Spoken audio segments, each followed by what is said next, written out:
Today we're going to cover some perming tips and tricks just to make perming a little bit easier. We have about 7, I believe, and I'll put all the timestamps below if you want to hop around. The first tip is for your end papers. The end papers stick together. They make end paper holders you can wear on your wrist or some that you can set on your station. But if you're like me and you don't have any of those, you can do this. End papers in the palm of your hand, similar to if you've ever worked at a restaurant and you're separating the napkins with your fist. Take your comb right in the middle and you just twist. You have to apply quite a bit of pressure. This will fan them out and separate all the end papers. It'll end up looking like, if anyone remembers those notepads we had in the late 90s, the spiral with the rainbow sides, I loved those. It will look like that. Now, if you're rolling a perm on someone who has a lot of breakage or uneven layers or just a bad haircut, you can stack these end papers. Let me cut a few layers. If you wrap these layers with just one end paper, the layers will start to stick out. So to avoid this, we'll stack the end papers. Now this requires a lot of patience. Using the double flat, one on the bottom, hair in the middle, one on top, you'll place the paper above where the layer starts and just start stacking them down. So now when you wrap the hair, no hair will stick out. Just make sure if you're using multiple end papers that you really saturate each rod with the waving solution and the neutralizer, because now there's more paper that it has to go through.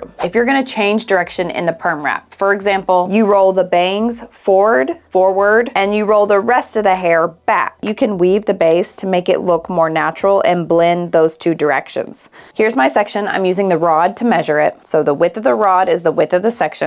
If I were to roll just a basic wrap, this is what my section would look like. Straight lines. To blend these, we're gonna weave the base. So you just take your rat tail comb just like you're weaving highlights, but you're just taking the very first little sliver. You're not weaving that entire block section. I typically just weave the top. Some people will weave the top and the bottom. So now instead of a straight line, it looks like grass, up and down, up and down, up and down. This is gonna help blend the two directions. This also looks really nice on someone who gets a body wave or more natural perms. It's a very small detail that makes a huge difference in the outcome. Let's say you have someone with extremely resistant hair. That could be full gray, or maybe even someone who's not gray yet, but is going through menopause, so they have changes in hormones. Or the opposite, someone who hasn't even hit puberty yet, if a 10-year-old boy is getting a perm, or even someone who's taking a lot of medications, can affect how the perm does or doesn't work. All those factors to consider, because a lot of times if someone, for example, hasn't hit puberty yet, the perm is just not gonna hold. It'll look fine the first couple days, but as soon as they go home and shampoo it themselves, it all falls out and it's just a frizzy mess. What we can do to give the perm an extra boost is wrap it with the waving lotion. So what that means, typically when we wrap a basic standard perm, you wrap the hair while it's wet and then you apply the waving lotion.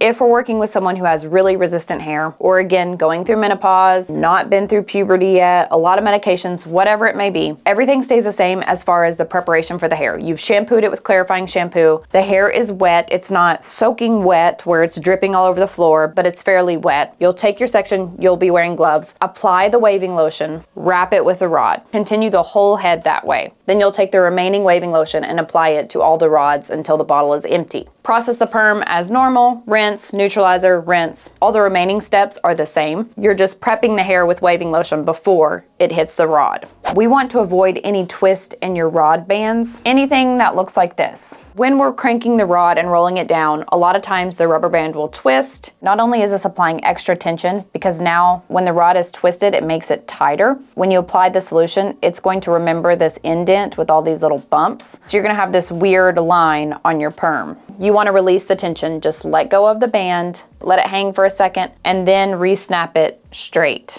The band should sit in the middle. If you need to make the rod tighter, you can move it towards the scalp, but you don't want it all the way at the root like this. If you have the band that close to the scalp, not only are you gonna get an indent of this band, even if it's not twisted, but it will create too much tension on the hair. When the hair is swelling and reforming, it can create a weak point and cause the hair to snap and break. So you want it in the middle so it has room to expand.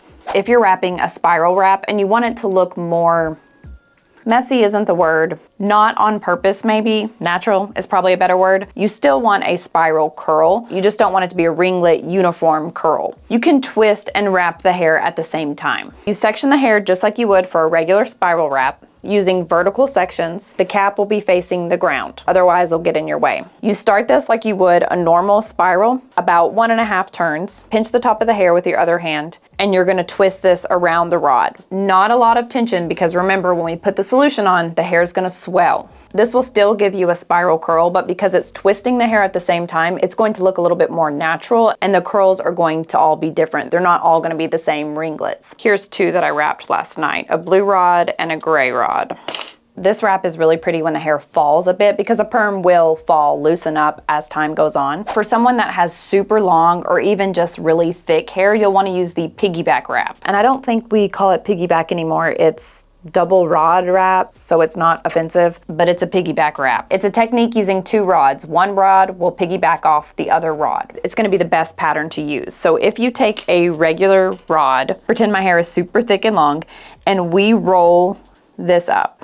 Solution, processing. For someone that has super thick hair, the processing solution has to go through all of this hair, and gravity will take over and loosen the curls because of the weight. So wrapping the same section of hair with 2 rods helps prevent that. You'll start in the mid shaft, no end paper. You're gonna take the rod, and I'm gonna roll this one towards her face. It's up to you what type of rods or colors to use. Typically, I'll use a smaller rod at the root and a larger rod for the ends. A smaller one at the root, because you have to think of the weight of the hair is pulling down on the root. So eventually, after the perm drops a bit, it will look looser and they will blend together. Now with the end, I'm gonna take the larger rod and roll it in the opposite direction. So I rolled the top towards her face, the ends are gonna go back. If you roll the rods in the same direction, so let's say we roll them both back, you're gonna have a disruption in the curl pattern. Where these 2 meet, there's gonna be a whoop. So changing the direction will eliminate that. You don't have to do that. Some people will roll them both the same direction, back, back, forward, forward. But changing the direction will eliminate that disruption.